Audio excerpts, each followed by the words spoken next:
Welcome to The Explainer. Today, we're unpacking a highly fascinating and honestly completely misunderstood dynamic in the financial markets. We're talking about a trader's path to mastery. But right off the bat, we're going to need to entirely shift our perspective here. Because mastery in this arena, it is actually much less about what's happening on your charts and vastly more about the internal battle you face every single time you sit down at your screen. So let me ask you, what are you actually trading? Seriously, when you stare at those flashing numbers, the forming candles, the sudden massive expansions in volatility, are you just trading price action?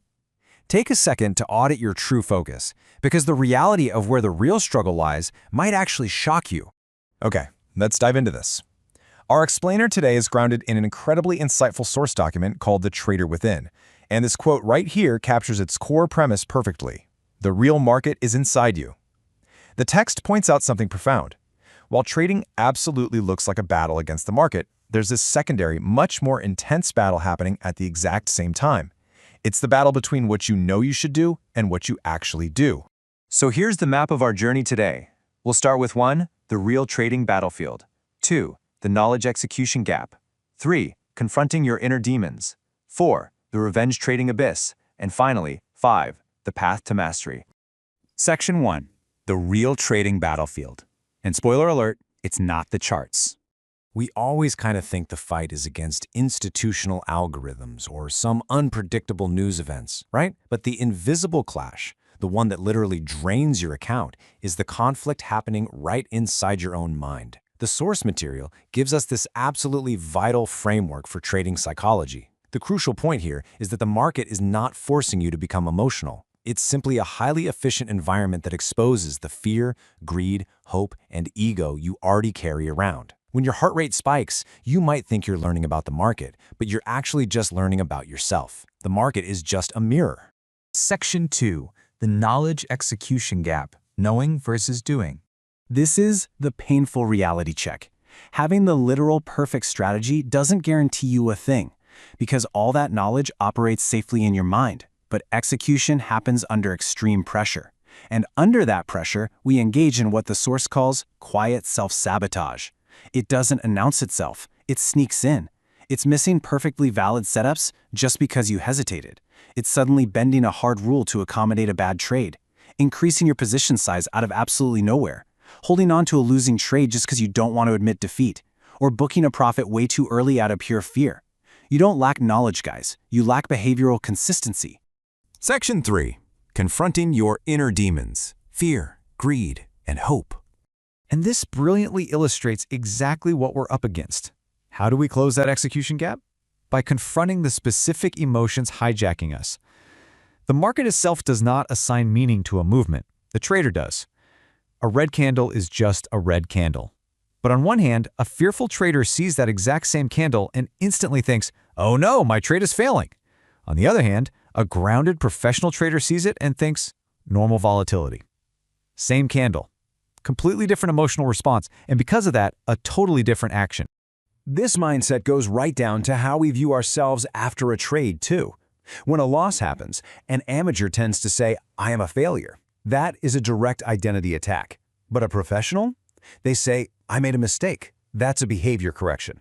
Your identity is not your profit and loss statement. Attaching your self-worth to a probabilistic outcome is literally a surefire way to destroy any chance of consistency. Section 4, the revenge trading abyss, the spiral. If you don't separate your identity from your trades, you risk falling into the darkest, most destructive part of a trader's entire journey, the escalating cycle of revenge trading. This is where you start treating a financial loss like a deep psychological injury that simply must be avenged. And it usually starts with this exact rapid thought: I should recover it. You aren't analyzing the market anymore. You're just frantically trying to repair your emotional state by repairing your P&L. So what happens? You take a second trade, usually with an irresponsibly larger position size to make up for that first hit. And boom, you lose again. Now the mindset dangerously escalates to, "I cannot finish the day negative." The pressure is entirely internal now. The market doesn't know you lost money, and it for sure doesn't owe it back to you. And then you hit absolute rock bottom, the abyss. I need one big trade. At this point, risk parameters are thrown completely out the window. Objectivity has left the building. You are no longer trading the market. You are solely trading your own emotional trauma. And this, right here, is exactly how entire accounts are blown in a single afternoon. Section 5. The path to mastery through routine and process. Now, what's really interesting about this comparison is how we actually stop that spiral. Psychological strength isn't gained from staring at a motivational quote. It's built through rigid, unbreakable routines that impose order over chaos. It starts with how risk is perceived. An amateur looks at a setup and asks, "How much can I make?" They're trading on pure hope. A professional actively prices in uncertainty and asks, "How much can I lose if I'm wrong?" That single crucial pivot shifts your entire framework from gambling to actual business management. Survival is what creates opportunity. To enforce this survival, the text outlines this brilliant revenge trading protocol to deploy immediately after you take a significant hit. Step 1, stop trading immediately. Just stop. Step 2, walk away and take a break. Step 3, review your process. Did you actually follow your system, or did emotion take the wheel? Step 4, correct the process failure, or if you followed your rules perfectly, simply accept the statistical loss. Remember, a disciplined loss is absolutely not a failure. Let's move to and see how this builds over the long haul, because long-term success demands you track these behaviors using a post-market journal. It acts as a psychological map you have to fill out. You're asking things like, was the setup valid? Did I actually respect my risk? What specific emotion appeared? By doing this after every session, you discover your recurring patterns. And as the source notes, once a pattern becomes visible to you, it becomes vastly easier to change. All of these routines eventually culminate in what the text calls the 10 commandments of trading.